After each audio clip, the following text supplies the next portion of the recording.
También vemos a Jesús en el Evangelio, de camino hacia Galilea para predicar su buena noticia. Ambas lecturas nos revelan a Dios en movimiento, de cara a las ciudades de ayer y de hoy. El Señor se pone en camino. Va a Nínive, a Galilea, a Lima, a Trujillo, a Puerto Maldonado. Aquí viene el Señor. Se pone en movimiento para entrar en nuestra historia personal y concreta. Lo hemos celebrado hace poco, el Emmanuel, el Dios que quiere estar siempre con nosotros.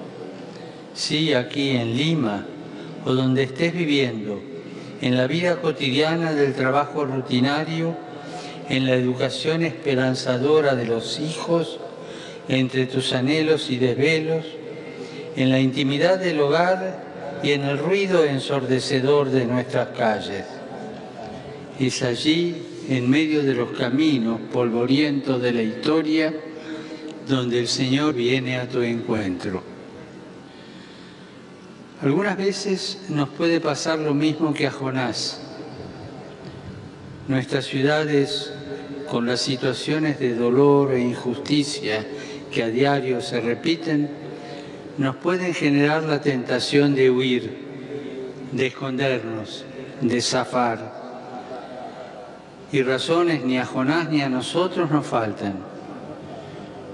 Mirando la ciudad podríamos comenzar a constatar que existen ciudadanos que consiguen los medios adecuados para el desarrollo de la vida personal y familiar. Y eso nos alegra. El problema está en que son muchísimos los no ciudadanos, los ciudadanos a media o los sobrantes urbanos, que están al borde de nuestros caminos, que van a vivir a las márgenes de nuestras ciudades sin condiciones necesarias para llevar una vida digna. Y duele constatar que muchas veces entre estos sobrantes humanos se encuentran rostros de tantos niños y adolescentes. Se encuentra el rostro del futuro.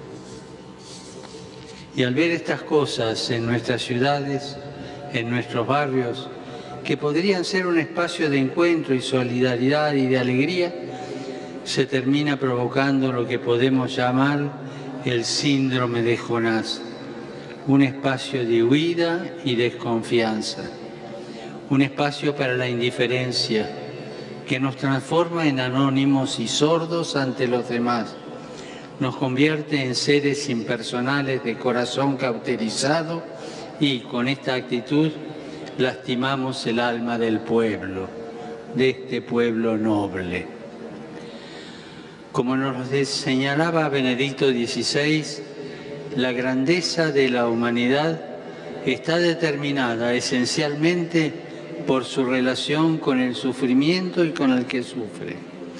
Una sociedad que no logra aceptar a los que sufren y no es capaz de contribuir mediante la compasión al que el sufrimiento sea compartido y sobrellevado también interiormente, es una sociedad cruel e inhumana.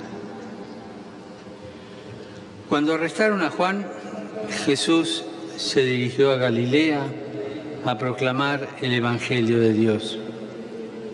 A diferencia de Jonás, Jesús, frente a un acontecimiento doloroso e injusto, como fue el arresto de Juan, entra en la ciudad, entra en Galilea y comienza desde ese pequeño pueblo a sembrar lo que sería el inicio de la mayor esperanza. El reino de Dios está cerca, Dios está entre nosotros. Y el Evangelio mismo nos muestra la alegría y el efecto en cadena que esto produce. Comenzó con Simón y Andrés, después Santiago y Juan, y desde esos días, pasando por Santa Rosa de Lima, Santo Toribio, San Martín de Porres, San Juan Mansilla, San Francisco Solano, ha llegado hasta nosotros, anunciado por esa nube de testigos que han creído en Él. Ha llegado hasta Lima, hasta nosotros, para comprometerse nuevamente como un renovado antídoto contra la globalización de la indiferencia, porque ante este amor no se puede permanecer indiferente. Jesús invitó a sus discípulos a vivir hoy lo que tiene sabor a eternidad, el amor a Dios y al prójimo, y lo hace de la única manera que lo puede hacer, a la manera divina, suscitando la ternura y el amor de misericordia, suscitando la compasión y abriendo sus ojos para que aprendan a mirar la realidad a la manera divina. Los invita a generar nuevos lazos, nuevas alianzas portadoras de eternidad. Jesús camina a la ciudad, lo hace con sus discípulos y comienza a ver, a escuchar, a prestar atención a aquellos que habían sucumbido bajo el manto de la indiferencia, lapidados por el grave pecado de la corrupción. Comienza a develar muchas situaciones que asfixiaban la esperanza de su pueblo, suscitando una nueva esperanza. Llama a sus discípulos y los invita a ir con Él. Los invita a caminar la ciudad, pero les cambia el ritmo. Les enseña a mirar lo que hasta ahora pasaban por alto. Les señala nuevas urgencias. Conviértanse, les dice. El reino de los cielos es encontrar a Jesús, en Jesús, a Dios que se mezcla vitalmente con su pueblo, se implica e implica a otros a no tener miedo de hacer de esta historia una historia de salvación. Jesús sigue caminando por nuestras calles, sigue, al igual que ayer, golpeando puertas, golpeando corazones, para volver a encender la esperanza y los anhelos. Que la degradación sea superada por la fraternidad, la injusticia vencida por la solidaridad y la violencia callada con las armas de la paz. Jesús sigue invitando y quiere ungirnos con su Espíritu para que también nosotros salgamos a ungir con esa unción capaz de sanar la esperanza herida y renovar nuestra mirada.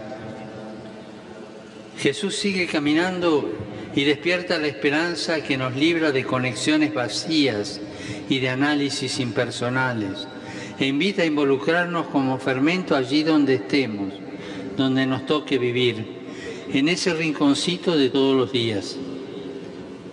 El reino de los cielos está entre ustedes, nos dice.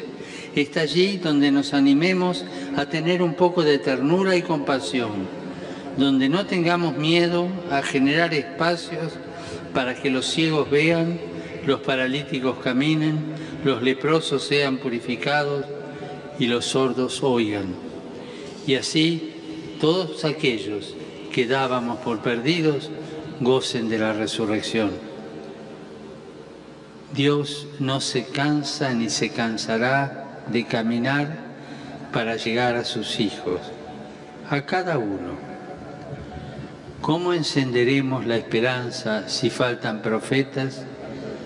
¿Cómo encararemos el futuro si nos falta unidad? ¿Cómo llegará Jesús a tantos rincones si faltan audaces y valientes testigos? Hoy el Señor te invita a caminar con Él la ciudad. Te invita a caminar con Él tu ciudad.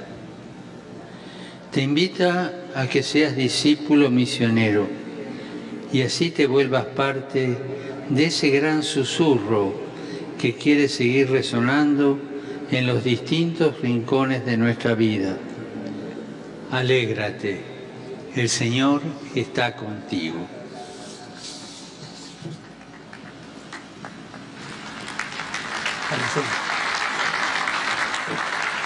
Concluye así esta teoría del Papa, Pepe, donde realmente se ha insertado en la realidad que viven los limeños, ¿no? Que es la gran